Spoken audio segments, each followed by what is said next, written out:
उड़ीसा के लिए ज्यादा कुछ नहीं दिया गया है बजट में।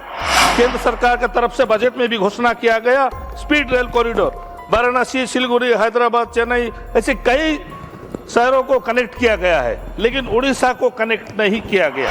एक पैसा का प्रावधान नहीं किया गया है। इसलिए नहीं किया गया है कि किस लिए नहीं किया गया पता नहीं, कि हमारे राज्य के रेल मंत्री है, उससे बड़ी दुख की बात और कोई हो सकती है। क्यों वादा करके वो निभाना भूल जाते हैं, लगा के दिल में आग वो बुझाना भूल जाते हैं, रुलाते हैं वो हमें और मनाना भी भूल जाते हैं।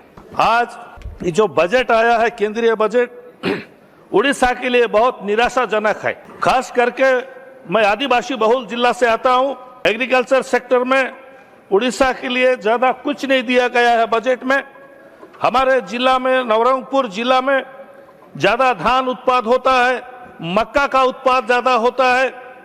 आजकल तो धान ठीक से मंडी में उठा नहीं पाते हैं, मक्का का मंडी आज तक नहीं हुआ है, वहाँ मक्का प्रोसेसिंग प्लांट भी नहीं हुआ है। केंद्र सरकार इसको ध्यान देना चाहिए, मक्का प्रोसेसिंग प्लांट के लिए कुछ करना चाहिए, ताकि उन किसानों को जो कोशिश कर रहे हैं देश के आगे बढ़ाने के लिए, तो कुछ उनको लाभ हो पाता। अध्यक्ष महोदय, रेल कॉरिडोर जो अभी घोषणा किया गया, केंद्र सरकार की तरफ से बजट में भी घोषणा किया गया speed rail corridor, Varanasi, Siliguri, Hyderabad, Chennai, ऐसे कई शहरों को कनेक्ट किया गया है, लेकिन उड़ीसा को कनेक्ट नहीं किया गया। ये भी हमारे उड़ीसा के लिए बहुत दुख की बात है। उड़ीसा करीब करीब हर साल जो रेवेन्यू जनरेट करता है रेल विभाग का, वो 18 से 20 हजार करोड़ तक उड़ीसा रेवेन्यू जनरेट करके देता है, लेकिन जो पैसा आवंटित किया गया है हमारे राज्य के लिए उसके हिसाब से कुछ नहीं है, इसका आधा पैसा भी नहीं दिया गया है। ये बहुत दुख की बात है हमारे लिए।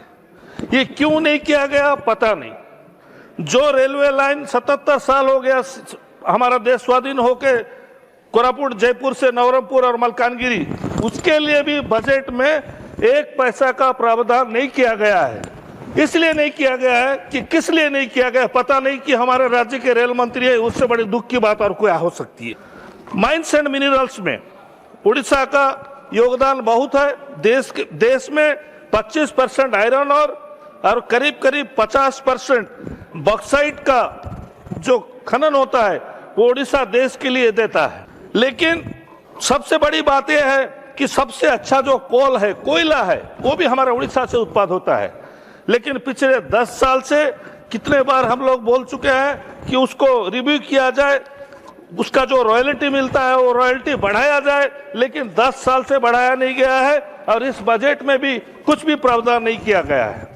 नेशनल वाटरवे का जो अभी प्रपोजल आया है, ये 2008 में हुआ था, तत्कालीन मुख्यमंत्री नवीन बाबू के सरकार के वक्त, जो 588 किलोमीटर दूर होता महानदी, बैतरणी, ब्राह्मणी, मैत्री रिवर, ईस्ट कोस्ट कैनाल, इसमें देके ये होता। अभी जो घोषणा किया गया, अगर काम हो गया तो बहुत अच्छी बात है, हम स्वागत करेंगे, लेकिन मुझे इसमें भी उम्मीद बहुत कम है।